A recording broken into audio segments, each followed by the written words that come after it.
संपूर्ण अधिदैव को, संपूर्ण कर्म को और संपूर्ण यज्ञ के सहित मुझे जानते हैं। वे मुझ में प्रवेश करते हैं।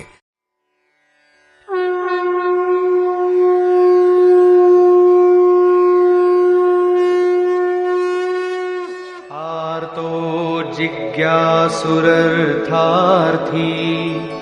ज्ञानी च भरतर्षभ।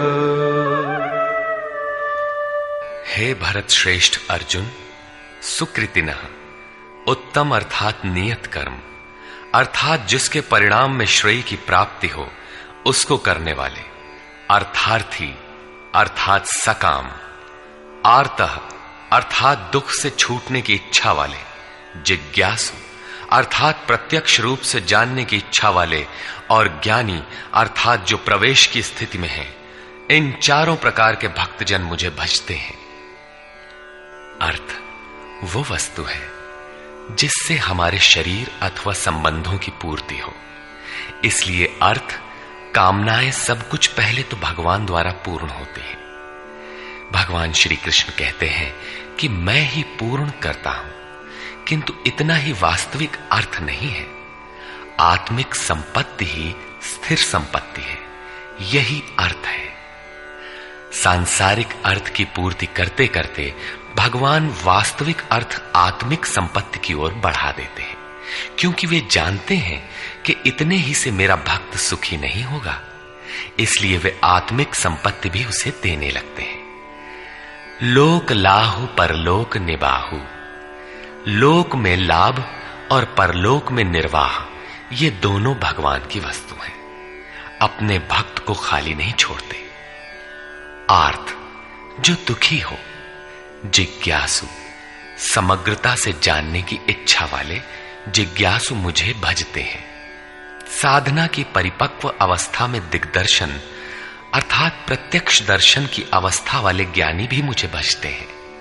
इस प्रकार चार प्रकार के भक्त मुझे भजते हैं, जिनमें ज्ञानी श्रेष्ठ है, अर्थात ज्ञानी भी भक्त ही है। इन सब में भी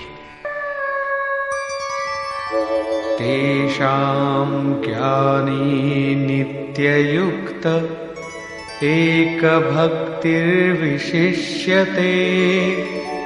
प्रियो हि ज्ञानिनोत्यर्थम् अहं स च मम प्रियः। अर्जुन, उनमें भी नित्य मुझ में एक ही भाव से स्थित अनन्य भक्ति वाला ज्ञानी विशिष्ट है, क्योंकि साक्षात्कार के सहित जानने वाले ज्ञानी को मैं अत्यंत प्रिय हूं और वो ज्ञानी भी मुझे अत्यंत प्रिय है। वो ज्ञानी मेरा ही स्वरूप है। उदाराः सर्व एवैते ज्ञानी त्वात्मैव मे मतम्, आस्थितः स हि युक्तात्मा मामेवानुत्तमां गतिम्। यद्यपि ये चारों प्रकार के भक्त उदार ही हैं, कौन सी उदारता कर दी? क्या आपकी भक्ति करने से भगवान को कुछ मिल जाता है? क्या भगवान में कोई कमी है जिसे आपने पूरा कर दिया? नहीं, वस्तुतः वही उदार है जो अपने आत्मा को अधोगति में न पहुंचाए, जो उसके उद्धार के लिए अग्रसर है। इस प्रकार ये सब उदार है। परंतु ज्ञानी तो साक्षात मेरा स्वरूप ही है, ऐसी मेरी मान्यता है, क्योंकि वो स्थिर बुद्धि ज्ञानी भक्त सर्वोत्तम गति स्वरूप मुझ में ही स्थित है। अर्थात वो मैं हूं, वो मुझ में है, मुझ में और उसमें कोई अंतर नहीं है। इसी पर पुनः बल देते हैं। बहूनां जन्मनामन्ते ज्ञानवान् मां प्रपद्यते, वासुदेवः सर्वमिति समहात्मा सुदुर्लभः। अभ्यास करते करते बहुत जन्मों के अंत के जन्म में, प्राप्ति वाले जन्म में साक्षात्कार को प्राप्त हुआ ज्ञानी सब कुछ वासुदेव ही है, इस प्रकार मेरे को बचता है, वो महात्मा अति दुर्लभ है। वो किसी वासुदेव की प्रतिमा नहीं गढ़वाता, बल्कि अपने भीतर ही उस परम देव का वास पाता है। उसी ज्ञानी महात्मा को श्री कृष्ण तत्वदर्शी भी कहते हैं। इन्हीं महापुरुषों से बाहर समाज में कल्याण संभव है। इस प्रकार के प्रत्यक्ष तत्वदर्शी महापुरुष श्री कृष्ण के शब्दों में अति दुर्लभ है। जब श्रेय और प्रेय अर्थात मुक्ति और भोग दोनों ही भगवान से मिलते हैं, तब तो सभी को एकमात्र भगवान का भजन करना चाहिए। फिर भी लोग उन्हें नहीं भजते। क्यों? श्री कृष्ण के ही शब्दों में, कामैस्तैस्तैर्हितज्ञानाः प्रपद्यन्तेऽन्यदेवताः तन्तन्नियममास्थाय प्रकृत्या नियताः स्वया। वो तत्वदर्शी महात्मा अथवा परमात्मा ही सब कुछ है।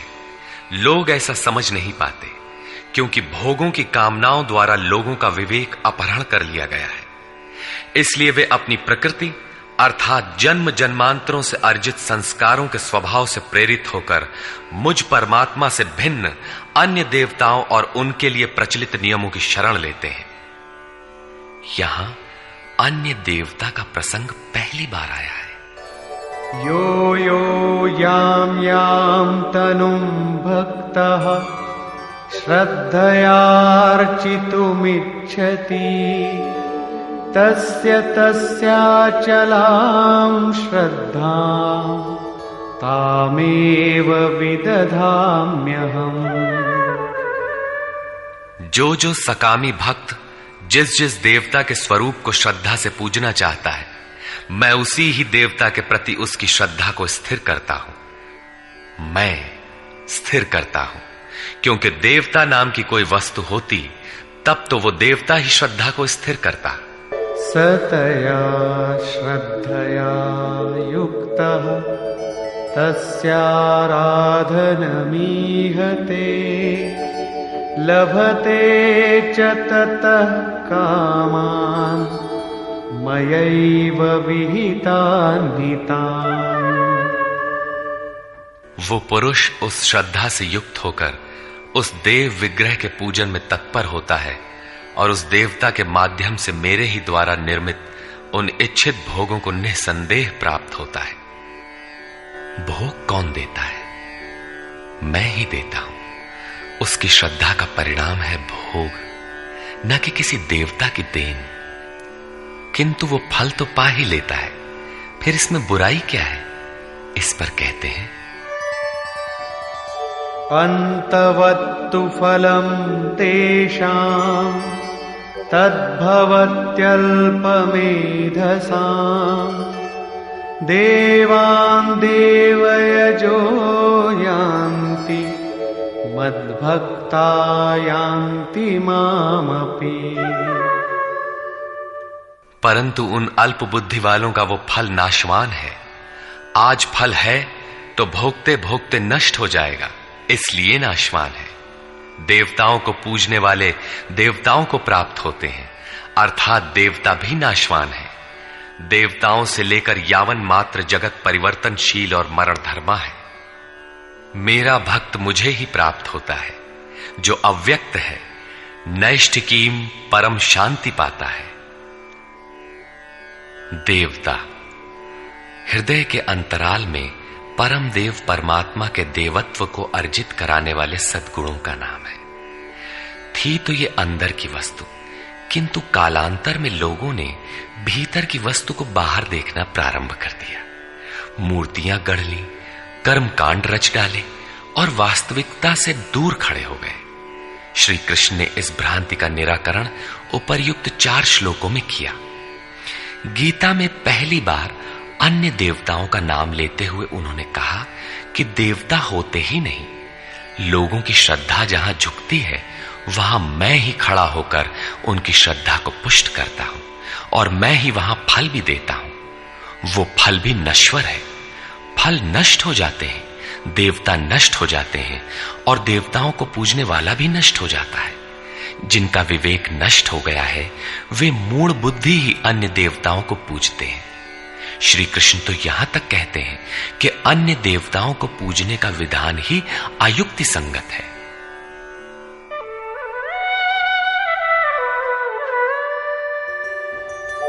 अव्यक्तं व्यक्तिमापन्नं मन्यन्ते माम बुद्धयः परं भावमजानन्तो ममाव्ययमनुत्तमम्। यद्यपि जब देवताओं के नाम पर देवता नाम की कोई वस्तु है ही नहीं, जो फल मिलता है वो भी नाशवान है, फिर भी सब लोग मेरा भजन नहीं करते, क्योंकि बुद्धिहीन पुरुष अर्थात कामनाओं द्वारा जिनका ज्ञान अपहृत हो गया है, वे मेरे सर्वोत्तम, अविनाशी और परम प्रभाव को भली प्रकार नहीं जानते। इसलिए वे मुझ अव्यक्त पुरुष को व्यक्ति भाव को प्राप्त हुआ मानते हैं, मनुष्य मानते हैं। अर्थात श्री कृष्ण भी मनुष्य शरीरधारी योगी थे, योगेश्वर थे। जो स्वयं योगी हो और दूसरों को भी योग प्रदान करने की जिनमें क्षमता हो, उन्हें योगेश्वर कहते हैं। साधना के सही दौर में पड़कर क्रमशः उत्थान होते होते महापुरुष भी उसी परम भाव में स्थित हो जाते हैं। शरीरधारी होते हुए भी वे उसी अव्यक्त स्वरूप में स्थित हो जाते हैं। फिर भी कामनाओं से विवश मंद बुद्धि के लोग उन्हें साधारण व्यक्ति ही मानते हैं। वे सोचते हैं कि हमारी ही तरह तो ये भी पैदा हुए हैं, भगवान कैसे हो सकते हैं। उन बेचारों का दोष भी क्या है। दृष्टिपात करते हैं तो शरीर ही दिखाई पड़ता है। वे महापुरुष के वास्तविक स्वरूप को देख क्यों नहीं पाते। इस पर योगेश्वर श्री कृष्ण से ही सुने। नाहं प्रकाशः सर्वस्य योगमाया समावृतः मूढ़ोऽयं नाभिजानाति लोको मामजमव्ययम्। सामान्य मनुष्य के लिए माया एक पर्दा है जिसके द्वारा परमात्मा सर्वथा छिपा है। योग साधना समझकर वो इसमें प्रवृत्त होता है। इसके पश्चात योग माया अर्थात योग क्रिया भी एक आवरण ही है। योग का अनुष्ठान करते करते उसकी पराकाष्ठा योगारूढ़ता आ जाने पर वो छिपा हुआ परमात्मा विदित होता है। योगेश्वर कहते हैं कि मैं अपनी योग माया से ढका हुआ हूं। केवल योग की परिपक्व अवस्था वाले ही मुझे यथार्थ देख सकते हैं। मैं सबके लिए प्रत्यक्ष नहीं हूं। इसलिए ये अज्ञानी मनुष्य मुझ जन्म रहित अर्थात जिसे अब जन्म नहीं लेना है, अविनाशी अर्थात जिसका नाश नहीं होना है, अव्यक्त स्वरूप अर्थात जिसे पुनः व्यक्त नहीं होना है, को नहीं जानता। अर्जुन भी श्री कृष्ण को अपनी ही तरह मनुष्य मानता था। आगे उन्होंने दृष्टि दिया तो अर्जुन गिड़गिड़ाने लगा, प्रार्थना करने लगा। वस्तुतः अव्यक्त स्थित महापुरुष को पहचानने में हम लोग प्रायः अंधे ही हैं। आगे कहते हैं, वेदाहं समतीतानि वर्तमानानि चार्जुन भविष्याणि च भूतानि मां तु वेद न कश्चन। अर्जुन, मैं अतीत, वर्तमान और भविष्य में होने वाले संपूर्ण प्राणियों को जानता हूं, परंतु मुझे कोई नहीं जानता। क्यों नहीं जान पाता? इच्छा द्वेष समुत्थेन द्वंद्व मोहेन भारत सर्वभूतानि सम्मोहम् सर्गे यान्ति परन्तप। भरतवंशी अर्जुन, इच्छा और द्वेष अर्थात राग द्वेषादि द्वंद्व के मोह से संसार के संपूर्ण प्राणी अत्यंत मोह को प्राप्त हो रहे हैं, इसलिए मुझे नहीं जान पाते। तो क्या कोई जानेगा ही नहीं? योगेश्वर श्री कृष्ण कहते हैं, येषां त्वन्तगतं पापं जनानां पुण्यकर्मणां ते द्वन्द्वमोह निर्मुक्ता भजन्ते मां दृढ़व्रताः। परंतु पुण्य कर्म अर्थात जो संस्कृति का अंत करने वाला है, जिसका नाम कार्यम कर्म, नियत कर्म, यज्ञ की प्रक्रिया कहकर बारंबार समझाया है, उस कर्म को करने वाले जिन भक्तों का पाप नष्ट हो गया है, वे राग द्वेषादि द्वंद्व के मोह से भली प्रकार मुक्त होकर व्रत में दृढ़ रहकर मुझे भजते हैं। किस लिए भजते हैं? जरा मरण मोक्षाय मामाश्रित्य यतन्ति ये ते ब्रह्म तद्विदु कृत्स्नम् अध्यात्मं कर्म चाखिलम्।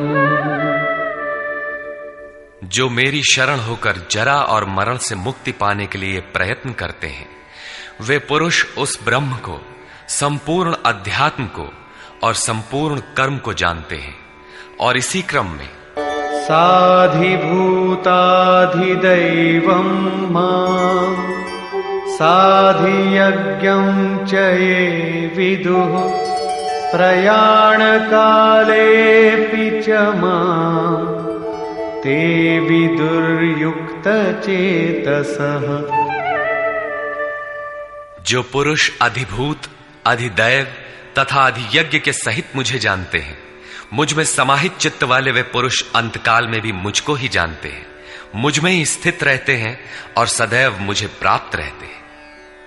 26वें 27वें श्लोक में उन्होंने कहा कि मुझे कोई नहीं जानता, क्योंकि वे मोहग्रस्त हैं, किंतु जो उस मोह से छूटने के लिए प्रयत्नशील हैं, वे संपूर्ण ब्रह्म, संपूर्ण अध्यात्म, संपूर्ण कर्म, संपूर्ण अधिभूत, संपूर्ण अधिदैव और संपूर्ण अधियज्ञ सहित मुझको जानते हैं, अर्थात इन सब का परिणाम मैं अर्थात सद्गुरु हूं। वही मुझे जानता है, ऐसा नहीं कि कोई नहीं जानता। निष्कर्ष, इस 7वें अध्याय में योगेश्वर श्री कृष्ण ने बताया कि अनन्य भाव से मुझ में समर्पित होकर, मेरे आश्रित होकर जो योग में लगता है, वह समग्र रूप से मुझे जानता है। मुझे जानने के लिए हजारों में कोई विरला ही प्रयत्न करता है, और प्रयत्न करने वालों में विरला ही कोई जानता है। वह मुझे पिंड रूप में एक देशीय नहीं वरन सर्वत्र व्याप्त देखता है। 8 भेदों वाली मेरी जड़ प्रकृति है, और इसके अंतराल में जीव रूप मेरी चेतन प्रकृति है। इन्हीं दोनों के संयोग से पूरा जगत खड़ा है। तेज और बल मेरे ही द्वारा है। राग और काम से रहित बल तथा धर्मानुकूल कामना भी मैं ही हूं। जैसा कि सब कामनाएं तो वर्जित है, लेकिन मेरी प्राप्ति के लिए कामना कर, ऐसी इच्छा का अभ्युदय होना मेरा ही प्रसाद है। केवल परमात्मा को पाने की कामना ही धर्मानुकूल कामना है। श्री कृष्ण ने बताया कि मैं तीनों गुणों से अतीत हूं, परम का स्पर्श करके परम भाव में स्थित हूं, किंतु भोगासक्त मूढ़ पुरुष सीधे मुझे न भजकर अन्य देवताओं की उपासना करते हैं, जबकि वहां देवता नाम का कोई है ही नहीं। पत्थर, पानी, पेड़, जिसको भी वे पूजना चाहते हैं, उसी में उनकी श्रद्धा को मैं ही पुष्ट करता हूं। उसकी आड़ में खड़ा होकर मैं ही फल देता हूं, क्योंकि न वहां कोई देवता है, न किसी देवता के पास कोई भोग ही है। लोग मुझे साधारण व्यक्ति समझकर नहीं भजते, क्योंकि मैं योग प्रक्रिया द्वारा ढका हुआ हूं। अनुष्ठान करते करते योग माया का आवरण पार करने वाले ही मुझ शरीरधारी को भी अव्यक्त रूप में जानते हैं, अन्य स्थितियों में नहीं।